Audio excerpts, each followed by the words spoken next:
I think that arch thing is a little way we make some joy in worship, don't you? It's so fun.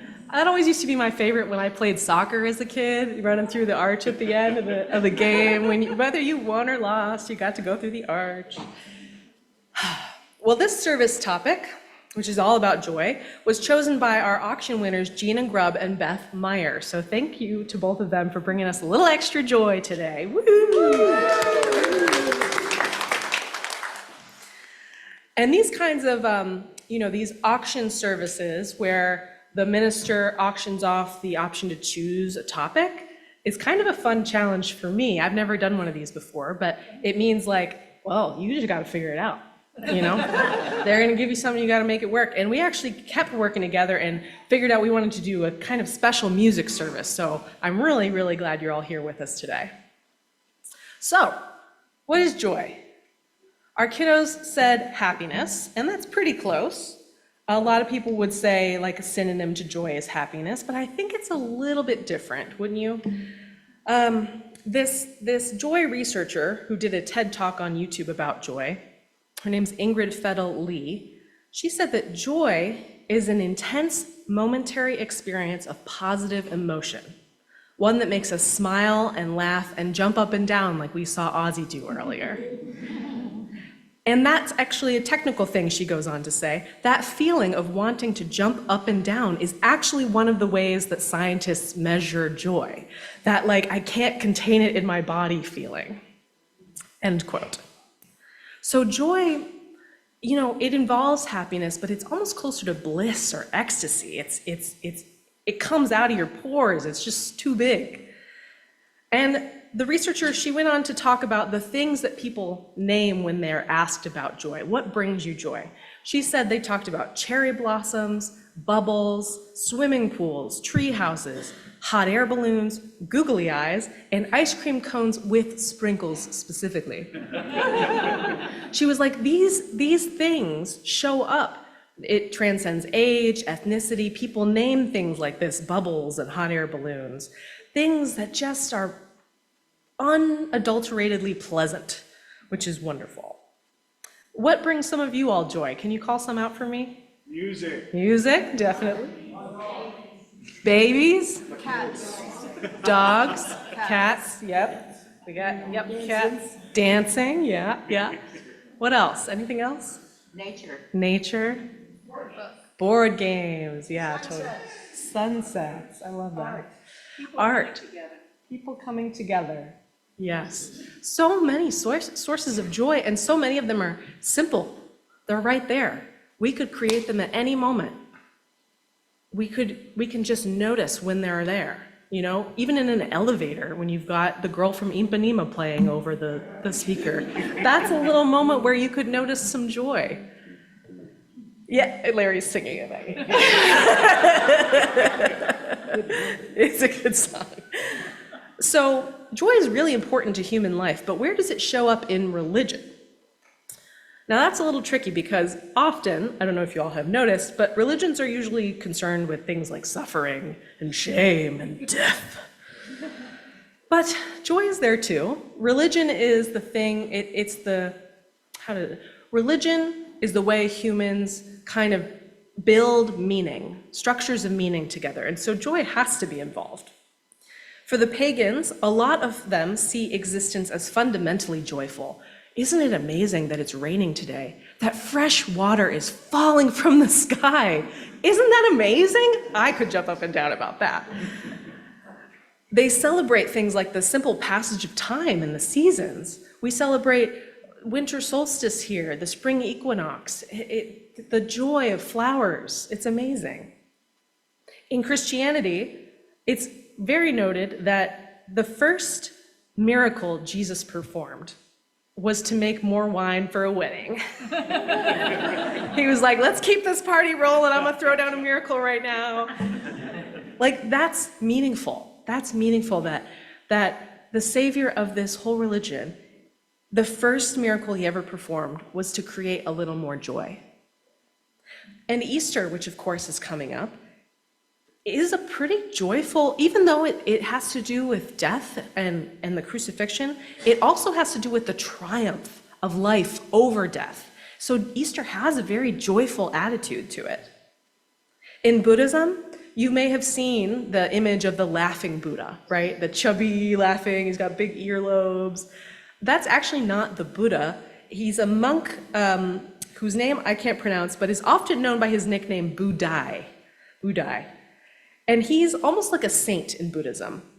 He was known to walk around with just his sack of a few meager possessions, so he was totally impoverished.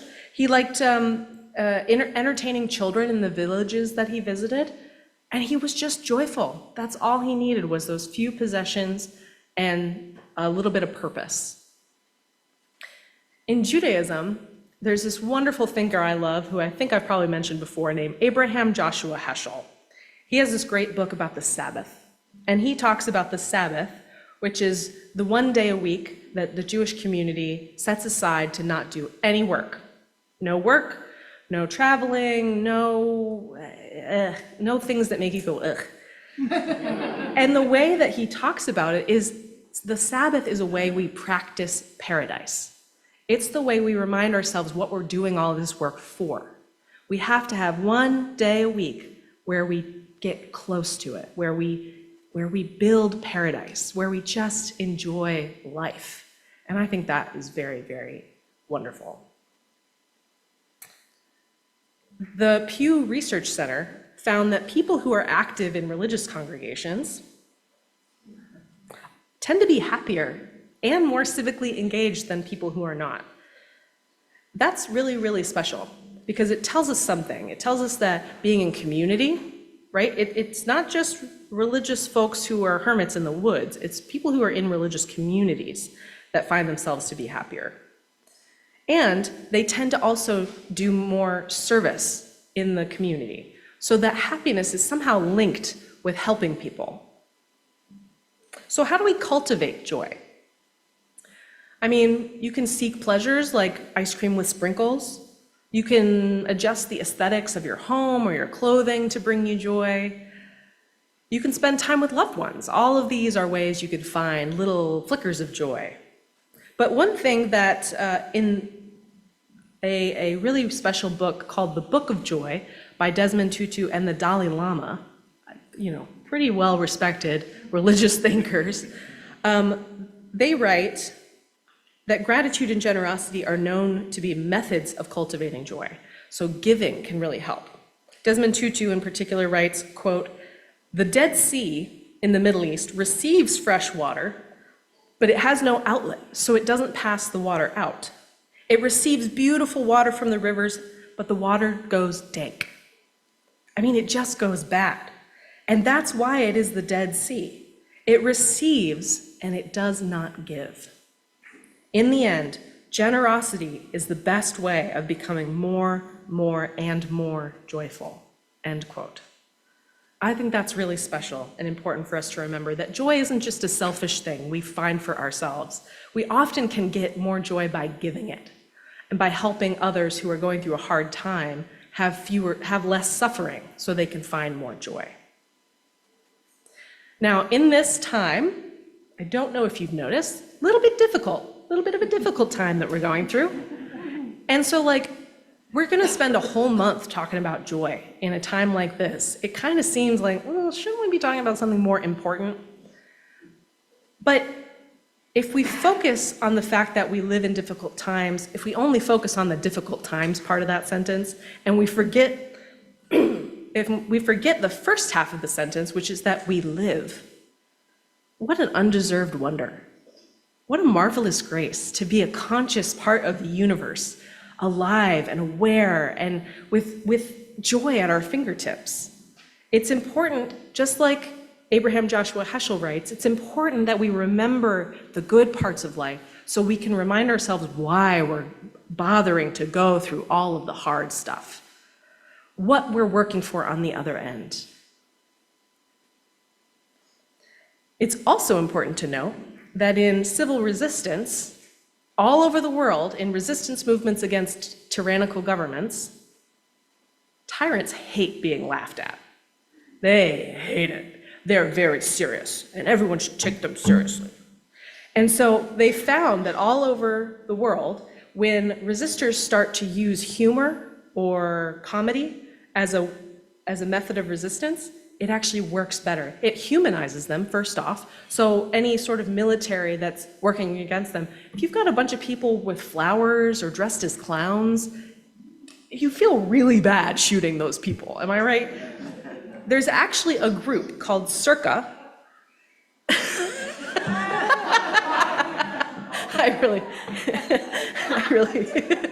There's a group called Circa, the clandestine insurgent rebel clown army, who dress up like clowns to go to protests. They play little honky horns, and they wear big shoes, and they just sort of act like fools around riot police or whatever. It just shows like how ridiculous this is that we're doing this right now. I think that's amazing, because what a powerful, brave way to say no, right? To not only say no, but to say,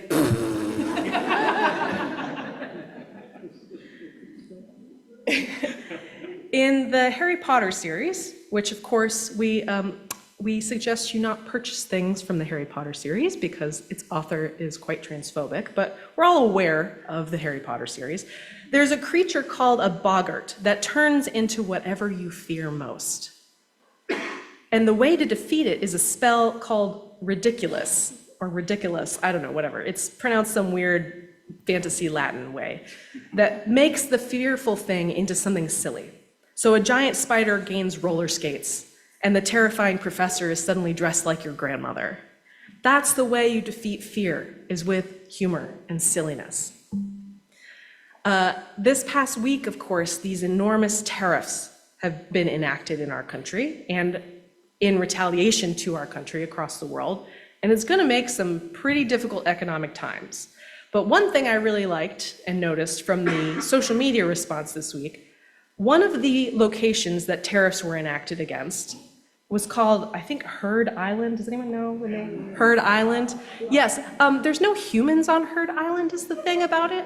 Only penguins. So that means these penguins have had like a 34% tariff enacted against them. And so all over the internet, people have been sharing these penguin memes of the penguins being pissed about the tariffs. And there's something so joyful about making fun of this ridiculous policy that's gonna harm a lot of people, but to point out, they didn't even think it through well enough before they did this.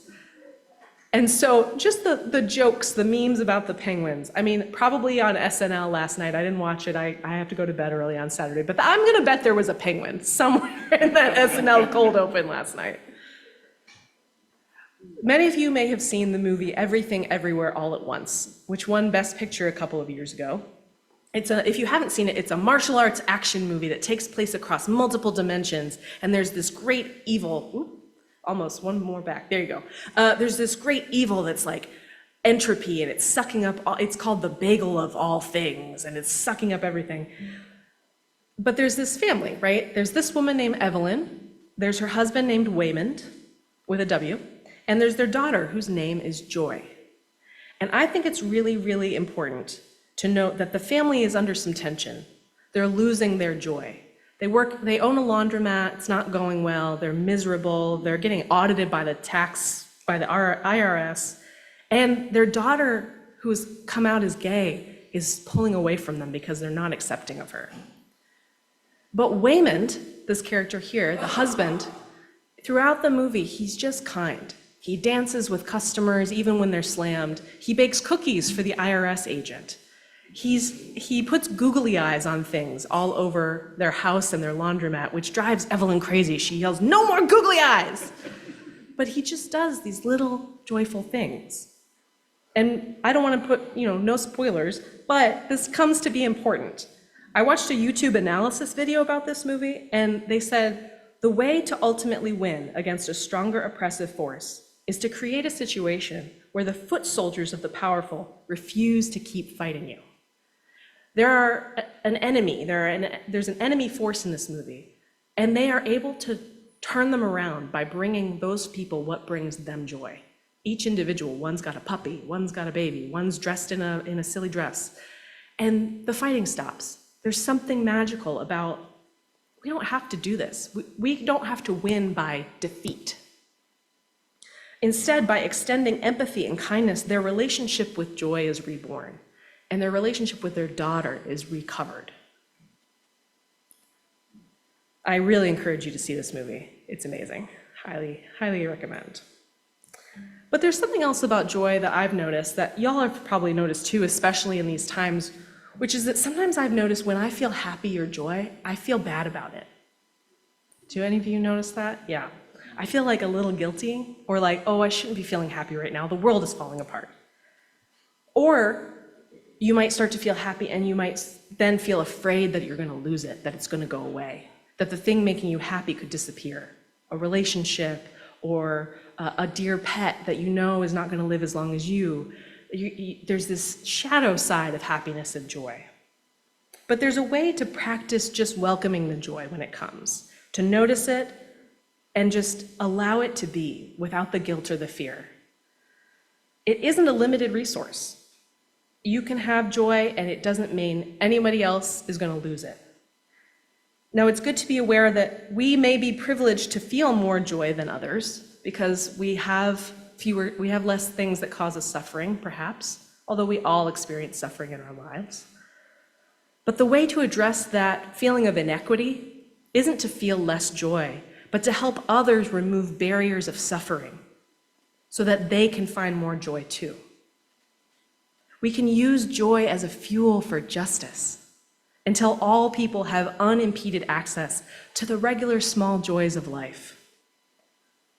And it takes bravery to feel joy in public. You can feel a little self-conscious, if you're dancing, if you're a grown-up and you something makes you want to jump up and down, you could, sometimes we just tamp that down and we say, oh, I'll just feel this in private later. But what if we just feel it? What if we just let it out? Because like the fiddler in our story, our joy can help others feel joy as well. Joy is a momentary feeling, but it can be cultivated. When we do something as small as put googly eyes on things or bake someone else cookies, we practice paradise. We remind ourselves what all the toil and suffering is for. We replenish the energy in our souls and our love for the world. So find what brings you joy. And more importantly, learn what brings those around you joy. It's more powerful than you might think. Follow joy like a North Star, and life might begin to change. May it be so.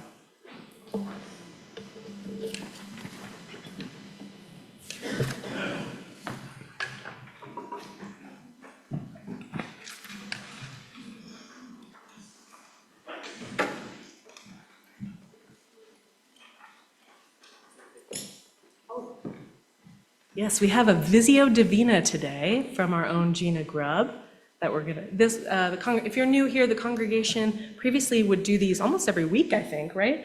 And so we're blessed to have one today that's gonna bring us a little extra joy.